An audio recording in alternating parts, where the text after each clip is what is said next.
инаку како Центар за правни истражувања и анализи, веќе долго време работиме во координација пред се со Министерството за животна средина и просторно планирање и со Државниот инспекторат, меѓутоа и со сите оние чинители кои што работат во животна средина токму на заштита на животната средина. Често го слушаме зборот еколошки криминал. Сушност, еколошки криминал представува едно незаконито действие или чин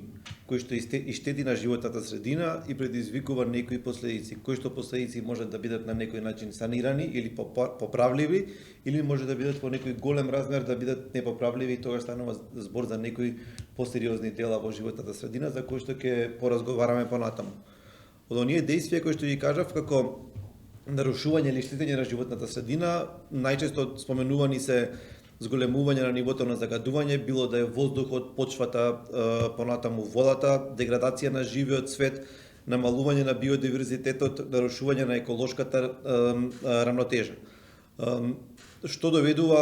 односно кои последици се појавуваат како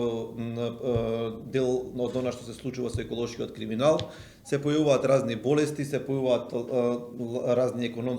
еколошки катастрофи, како например би го споменал онаа поплава која што се случи во Скопје пред неколку години, токму заради тоа што голем дел од шумите беа сечени и се овозможи слевање на водата нели на обиколницата околу градот Скопје.